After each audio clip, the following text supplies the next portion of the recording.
Holistic Menopause Solutions Summit, where you're going to discover fresh, practical ways to calm the chaos of midlife, boost your energy, and feel at home in your body again.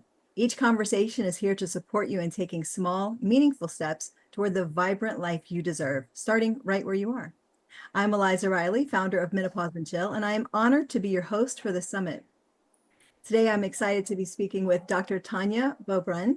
Dr. Beaubrun is a Caribbean-based functional and integrative medicine doctor, founder of the More Joy Method, and a passionate advocate for whole person healing. She works with women who are feeling burnt out, hormonally imbalanced, or simply disconnected from themselves, helping them reclaim their energy, confidence, and purpose.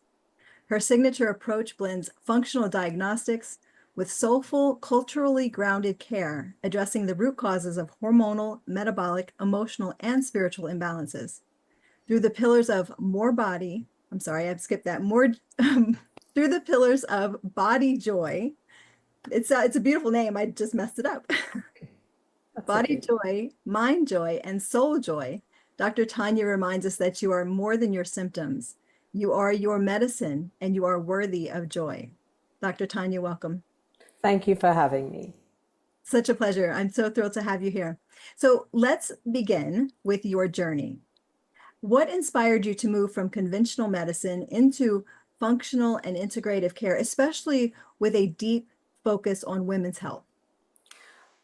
It was basically based on my journey.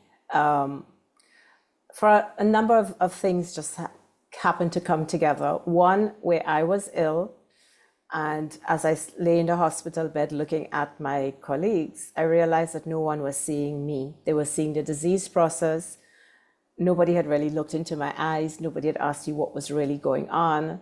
They were just looking at the symptoms and not what was going on beyond the symptoms, what was going on with me. I was just a disease process. And I realized that we had all been trained like that. And I saw that look in their eyes, the look where we've given her all the medication, we've given everything, and it's not working. What's next? Is it, you look at a woman of a certain age and you wonder, maybe it's, in her head. And I realized with deep shame that I too had probably looked at patients that way.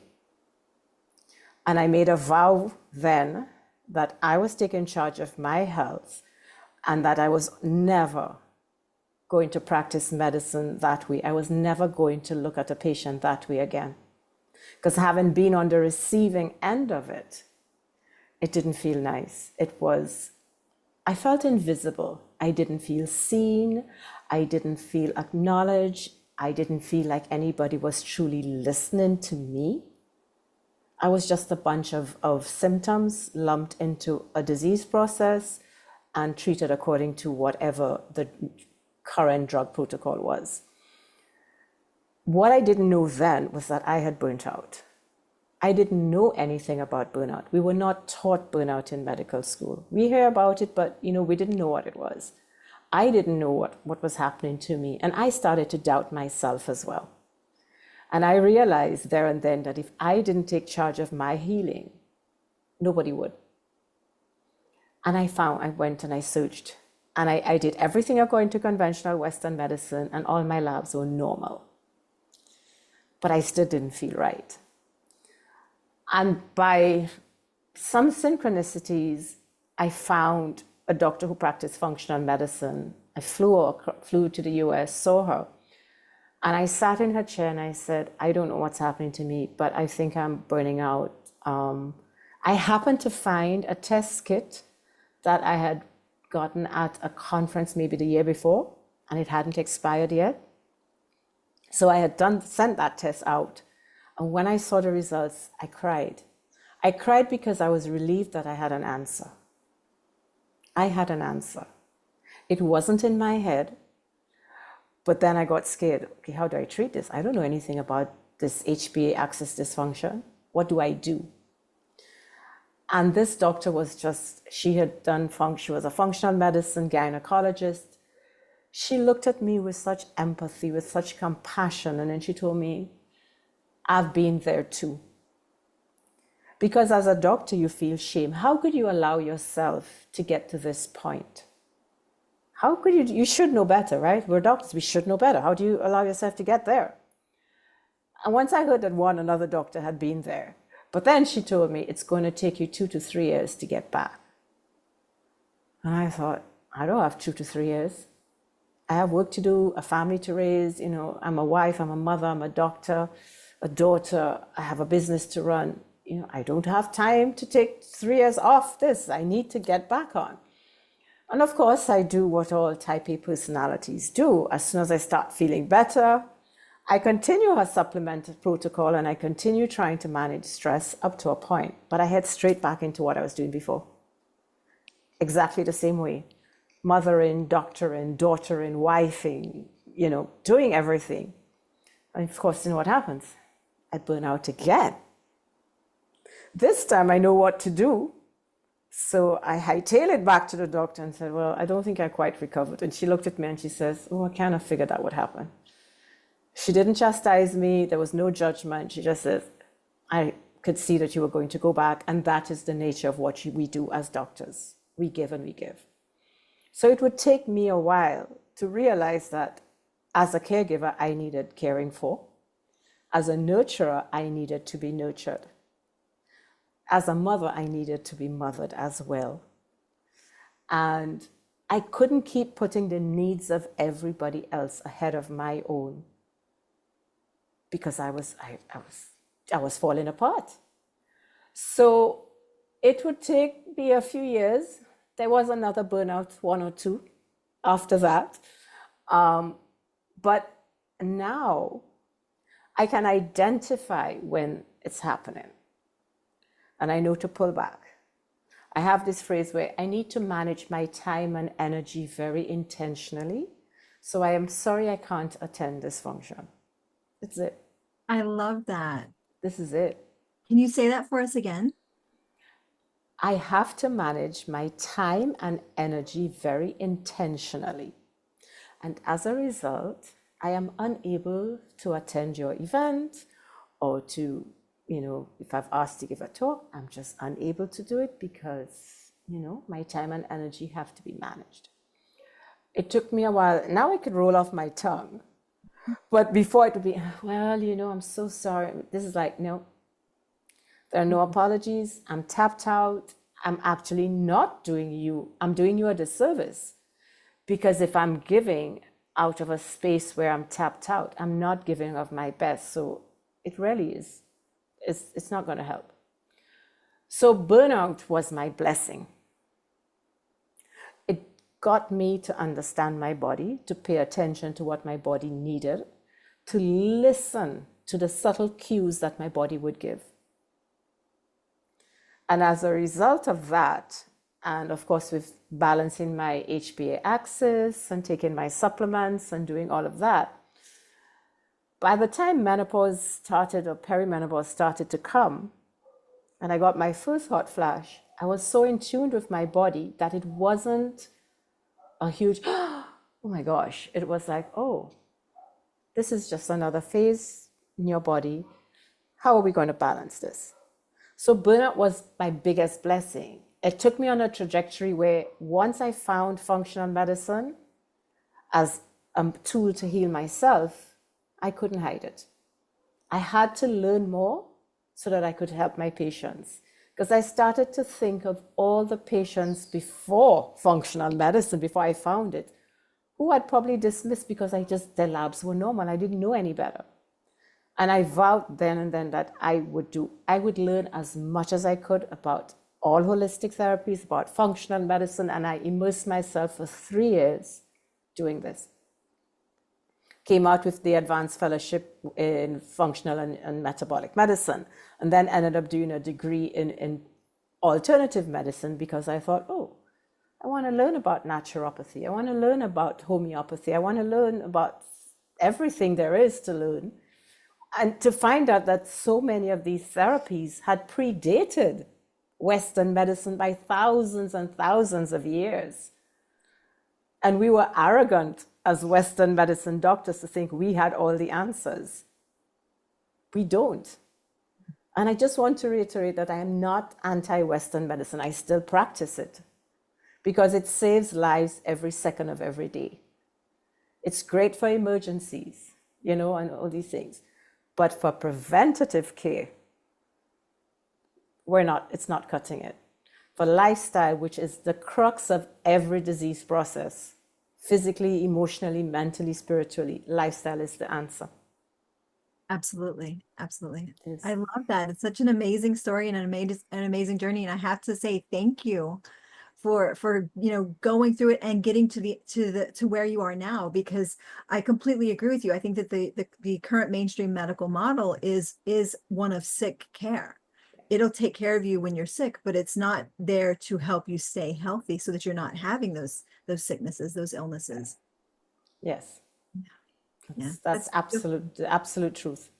And I believe an integrative approach is the only way we can move ahead and Absolutely. get our world healthier. Absolutely. And if the women are listening, who will take just one thing away from this entire summit, let it be this message from Dr. Tanya. Give yourself permission, because no one else is going to do it for you. No one else is going to tell you it's okay to put yourself first. It's okay to take care of you. And it's okay to set boundaries on your energy. Okay. Yeah. Beautiful message. It's absolutely no excuses anymore. Yeah, It's absolutely. Absolutely. yeah. And I know that old saying of you can't pour from an empty cup. Like, it's It's so true. true. We can't, we think, oh, I have to keep going in the way that I'm going for my job, for my spouse, for my kids, for my parents, for whomever. And once you get to that point where you are so burnt out that you have nothing more, you can't even take care of those people anymore because you Yeah. haven't taken care of yourself.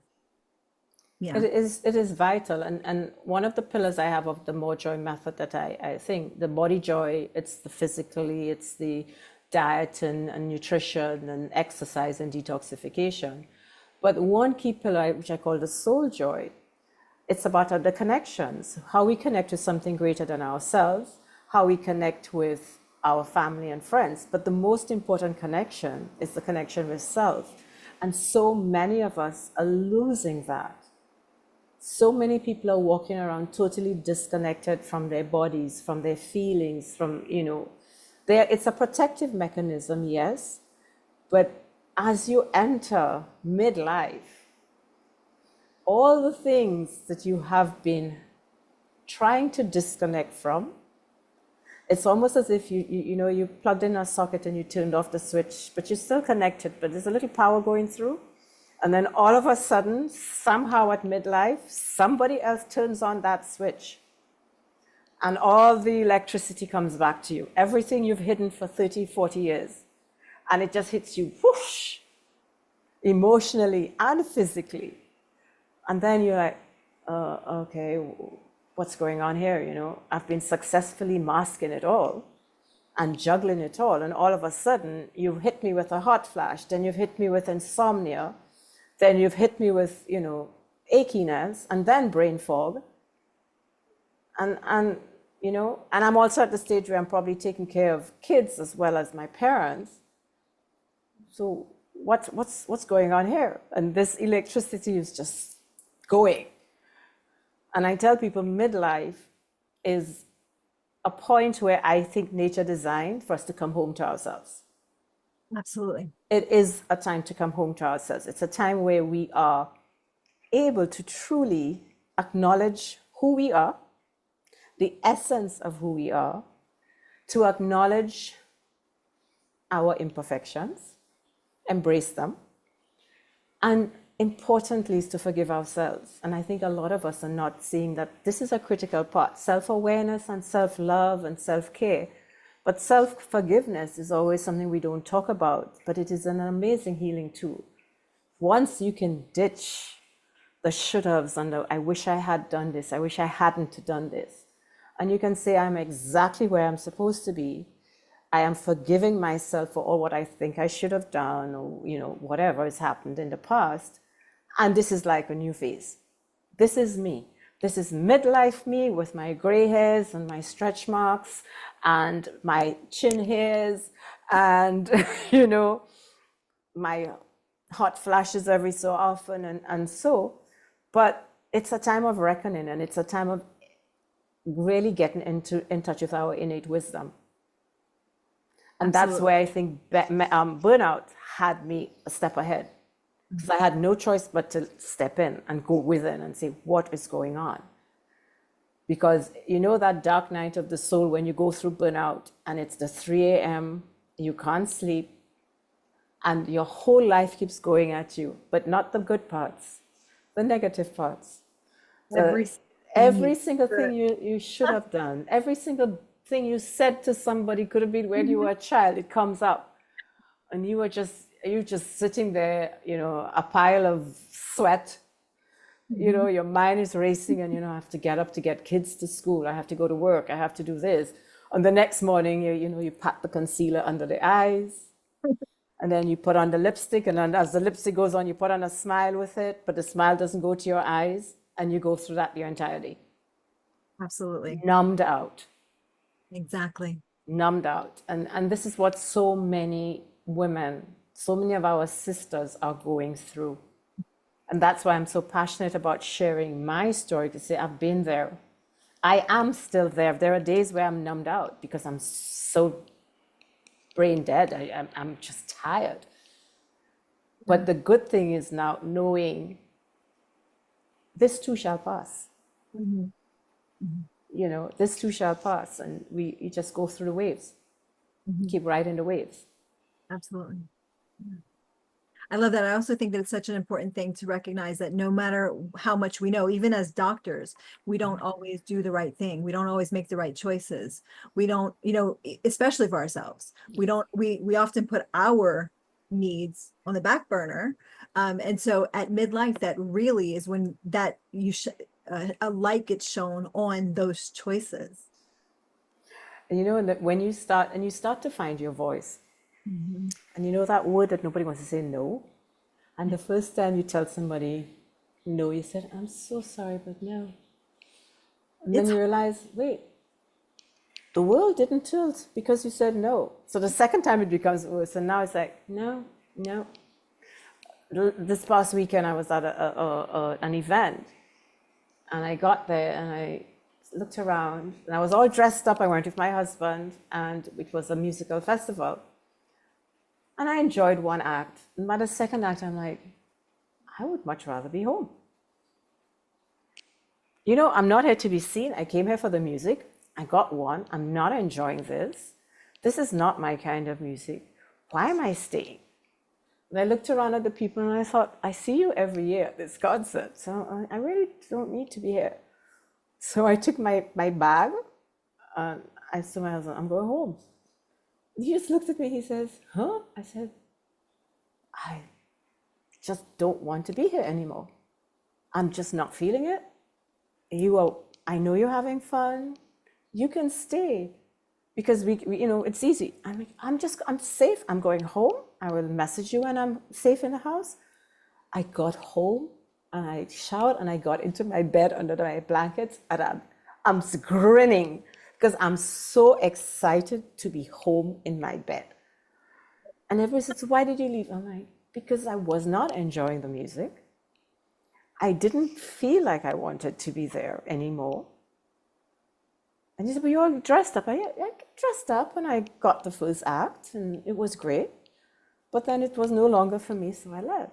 absolutely. Yeah, And a lot of people said, well, you could have stayed. I'm like, no, it just wasn't for me. absolutely. And that's what comes with midlife, where you know what's right for you and what's not wrong, what's not right, and you just make the decisions. And it's so important to recognize that even when we've decided, even if we've said, okay, I'm going to go and do that thing, you can be in the middle of it and go, you know what, this isn't what I thought it was going to be, or No, it's not living up to what I thought it was going to be, and no. I don't want to be here. I was So literally sitting and saying, I kept saying, I don't want to be here. And at one point, like, I want to go home. Almost like I'm in like a child. I just want to go home. And I thought to myself, but there's nobody keeping you there. right. You're so free to go home. I'm like, Yes, yep, I'm going home. I And love I that. took my bag and I said, can I have the keys? I will leave the car on the other side for you. And I'm gone. And I remember walking out and I was floating out of there. It's like, I am going home, I'm going home. You know, like I'm so excited, I'm going home. And 10 years ago, I would not have done that. I would have No, stayed through the end. absolutely. No, 10 absolutely. years ago, I would not have done that. But Yeah. now I think I'm so in tune with what matters to me that I'm like, I'm done. Mhm. There are days when somebody comes to talk to me about something, I'm like, I don't have the bandwidth to talk to you about that right now. It's not life or death. Let's table this. I will speak to you tomorrow. Absolutely. Before I would sit through it. So I think the wisdom Yeah. that comes at midlife is something that we should all look forward to. Yes, it comes with hot flashes. Yes, it comes with brain fog. And yes, it comes with so much. But because menopause is having its magical moment right now, more people are talking about it. There's access to more of the treatments for these things. But I also believe that we have to embrace all of what it entails. Because on the other side of that is such freedom. Absolutely. And that's exactly it. I think Such you freedom. nail on the head. It's freedom. It's It's freedom. freedom. And It's like, freedom. It's freedom when you stop staying stuck in this pattern of serving others, and not listening to yourself. yeah, because I think we are trained to be good girls, to follow the rules, Yeah. to do things according to what the world expects of us. Mhm. So it took me a long time to acknowledge while I sat in my office writing prescriptions that this was just destroying my soul. I couldn't do this anymore. And you see the same patients coming every year and I'm writing the same prescriptions for 6 months. Sometimes I have to add, and I'm thinking, I signed up to do no harm. Am I truly doing no harm? And every day you come and a little piece of your soul gets worn out because you question yourself. Yeah. So when I decided to listen, functional medicine helped me, I'm going to do this, I had colleagues say, what is this thing you're going to do?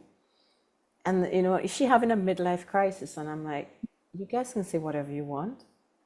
I know what it did for me. And I am determined to share this knowledge with as many people as possible. And the only way to do that means I have to go study. I need to go Absolutely. learn everything I can about it because there's nobody else in St. Lucia who could do it. So I still get people say, so what is this thing that you do? And I patiently explain that this thing that I do is not any different to what I did 10 years ago. I just look at it differently. Sure. I treat you instead of a disease. It's simple. Absolutely. I I look love at you and I ask everything about you. I want to know what's happening with you. You are not a disease. You are more than a disease. You are more than a prescription. You are more than your hormones. You are more than your weight, the weight on the scale. I just want to know what's going on with you. And as much time as we need to go through that, I will take with you. So it's been the greatest blessing, as I said, in my life, this kind of work. that. I love that. And I'm so excited to hear about your More Joy method. I love the name, first off. I think it's so exciting. Can you tell us, can you walk us through that process? So this has been birthed from my story and has gone through many iterations. But initially it was the body joy, because everything was body. And then I started to think I needed to look beyond the physical. What's happening emotionally, what's happening even spiritually. So it morphed into what I call more joy, because I used to tell people I want you to get your mojo. Uh-huh. So somebody nicknamed me the Mojo MD. So it's more joy stands for more vibrancy, more energy, and more joy. And it's broken down into three main pillars. Physically, where you really embrace the power that you have, and that's the body joy part. And we look at how you're nourishing your cells with food and additives and what I don't want you to put in. The types of exercise that you can do, because at midlife we want to start promoting weight training and so without over exercising. And then I also look at detoxification, not only from the perspective of internal detoxification, but your environment as well. What are you exposed to? Because we're exposed to a ton of pollutants. We put these wonderful things on our skin to make it smell nice that are chock full of additives. And then, we put deodorants with aluminum in it and, all these things. But we don't think about it. Even the makeup we use, we don't think about. So I address that because I want people to understand that you are exposed by what you put into your body, but also what you breathe in. And more importantly, the skin is the largest organ, what you're putting on your body, what's being absorbed. The second pillar is called Mind Joy, where we talk about the passion you have for life. This is connection with your passion. And under that, we talk about your sleep, because sleep optimization is the most powerful healing tool we have. Stress management, because who's not stressed? And we need to look for healthy ways to manage stress. So I use breath work, meditation, but first of all, acknowledging that I am stressed. Because so many patients come to me and says, but I'm not stressed. And I'm like, well, list all the things you do throughout your day. And then she said, and you sure you're not stressed? And I said, oh, I said, you've been coping or think you have been coping, but you are stressed. You've just found ways to talk about, beat around the bush with it. And then the last part of that pillar is self-worth, not only from a financial perspective, because I think as women, we need to own our financial power, but also from how are you contributing to the world? How are you making your world better? What are your values? Are you living in alignment with those values? And if you aren't, how do you get back to really tap into the self-worth? Because I believe everybody's born with a special essence. And the key for true success is to live in alignment with that. Many of us wanted to do certain things when we were children, and somebody told us, girls don't do that, or you would never do that. And you shift that dream down. And then all of a sudden, as you get to be 40s and late 40s, you get these dreams about what you could have been. And people think it's too late. And I said, no, it's never too late. You can take something from that, incorporate it into what you do now. And that's where the worth comes in. Do you feel worthy of who you are now? Now you're living in alignment with the person that you should have been. Your most optimized, potentiated self. So we get into that quite deeply. And then the final pillar is soul joy, where you connect with your purpose in life, And it's about connecting with something greater than yourself. And it's not necessarily about religion. It's about just tapping into something, a higher power. It could be God for some people it's nature. But just know that there's something greater than yourself guiding your life that you can turn to in times of chaos. When things are not right, you can look up and say, okay, help me. Whoever it is, whatever it is, just help me. There's something you can tap into. And it's important to keep, connect, what I call about connecting to source, plugging that in. You want to keep plugged in. And connecting with the loved ones. We are so busy, just running around that we are neglecting the very people until it's too late. The people who we should be loving on until it's too late. And I felt years ago when I turned 45, I had this brilliant idea to write 45 letters for almost 10 for each decade or something, for people who had really impacted my life. I wrote these, handwritten letters, 45 letters. And I said, people are going to think something is wrong. So I typed up a cover letter. And I said, open first. I am not dying. I just feel that it's time for me to tell you how I feel. Because if you die before, you will have no ears to hear what I have to say. Very clearly written. Of course, people read my letter and everybody, oh my God, and they're crying. What are you crying about? What's wrong with you? I said, did you read the one that I said open first? But it was the greatest thing that I did, because 3 days later, my uncle died. Mm. And I knew he'd read my letter and he knew how he felt. And that for me was like, oh, he knew. I'm glad. I got such peace because I looked at him and I'm like, you knew how I felt. I have no regrets right now. So I tried to do that. It was amazing. That's such a huge thing to recognize too. So often, of course, dying and death, there's a grieving process, and of course it hurts, and of course, we miss the person. But if something happens to someone where they're no longer with us, when you have already expressed how you feel, it really does. And I experienced the same thing with a loss. It really does help in that, like it's not that it makes it better. It doesn't make it better. It's hard to explain. It doesn't make Yeah. it better, but it does make you feel like they knew. They knew. It gave me comfort. It gave me some comfort knowing that, Yeah. there was nothing unsaid. Yeah. I Yeah. know I knew he read the letter. Yes. Because my aunt calls, he says, and my nickname in St. Lucia is Bubbles, and he says, "Oh, that's just Bubbles. That's so Bubbles." And I thought, he got me. He didn't call and ask if I'm sick or dying. He said, "That's just so Bubbles."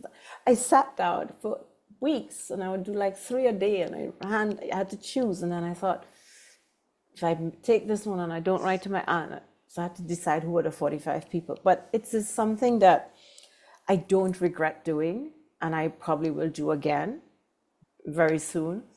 But that was the power of connecting with the people in our lives who we love. And then Absolutely. the final part of that is the self-forgiveness, the self-love, self-love, self-awareness, self-forgiveness part, where you want to just give yourself grace. And anybody listening to this, this is your moment where you forgive yourself. Anything that happened before is in the past. I am giving you permission, as long as you're hearing these words, to forgive yourself and move on. You don't have to do anything else. It's a choice. You are now choosing to move on from the past, with taking the lessons from the past, but not the baggage. The baggage gets left as of this moment, and the lessons you move on with grace and gratitude. That's my gift to you at this moment as you're listening. Thank you so much. I truly appreciate that. And I'm sure that our listeners will as well. Yes. So, Dr. Beaubrun, I was going to call you Dr. Tanya, but That's fine. thank you so much for sharing your passion and your wisdom and your expertise with us today. If there was just one piece of advice that you would offer to those listening, well, you did just offer the forgiveness, but is there an additional? Anything else? Yeah, this was the next thing on my notes. I would tell people to choose joy. Choose joy among everything else. Everything you do should bring you a measure of joy. It doesn't have to be, like a level 10 joy. It could be a level 1 joy. But if there's absolutely no joy, then try and see how you can distance yourself from that. It's a relationship not bringing you joy. A job is not bringing you joy. How can you re-infuse that with joy? Because I think joy is the ultimate healing tool. And when we actively choose joy and we actively go after it and we start to embody joy with everything we do, what we wear, the music we listen to. I chose joy when I walked out of that concert. Yes. All right, this is not bringing me joy. I'm done. My bed brought me immense joy once I got into that house. And I'm like, I'm showering, I'm going to bed. And I lay down, I'm like, oh, I chose joy at that moment. And every time, I know we get busy. I know life is chaotic. But in every moment, there's a little pocket of joy you can find. Yesterday I was actually doing a photo shoot and it started to rain. Heavens opened up. We were supposed to do a sunset shoot. And I'm like, oh, this is not happening. And we were told that there would be a 20-minute window of no rain. Not clear skies, but no rain. And we ran for it. It ended up being 45 minutes of pure joy. Because guess what? Nobody else was out. We had the beach to ourselves. The waves were crashing in a nice way because of the weather. It wasn't, we never got the sun, but you could see where the sun was setting.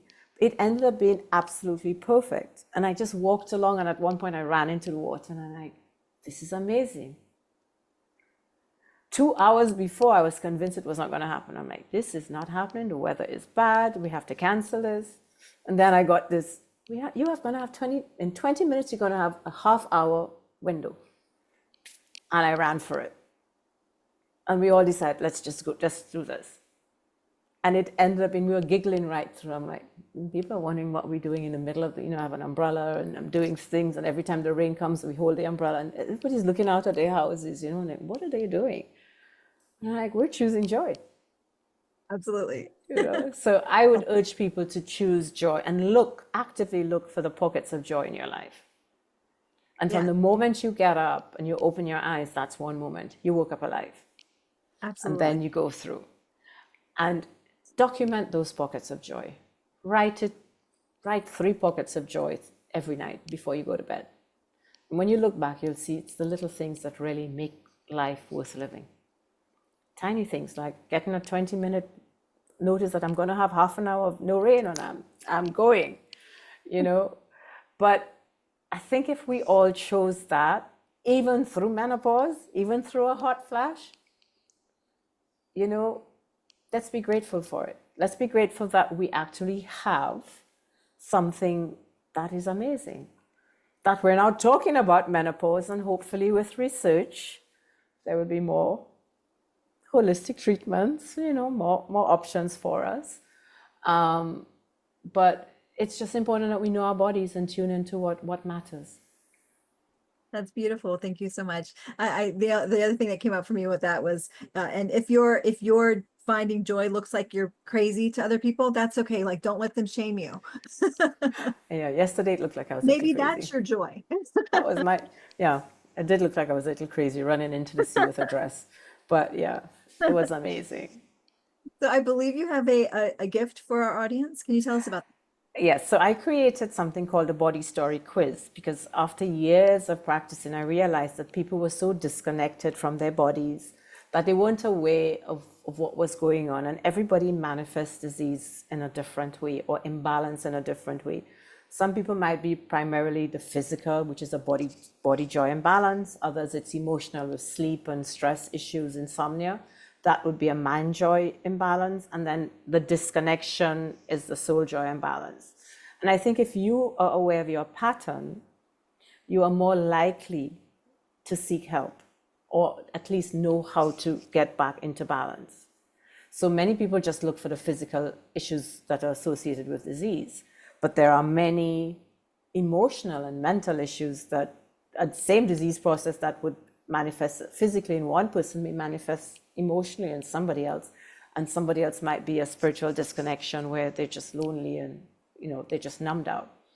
So the body story quiz gives you what your imbalance is, and then you get a video and a PDF that explains it all and tells you how to rebalance it. So it's filled with tips and actionable tools that you can use to rebalance and to get your body story back into one of joy. That's wonderful. I will make sure that our listeners have the opportunity Thank you. to access that. Where can people find out more about your program or working with you or work with you? I am on my website, tanyabeaubrun.com. On the top of the website, you can get how to work with me. I do virtual and in person, but you also get access to the quiz via that website.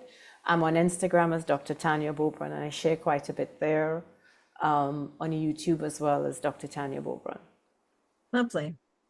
Well, thank you again for being here with us today. I truly appreciate you. And thank you for having me.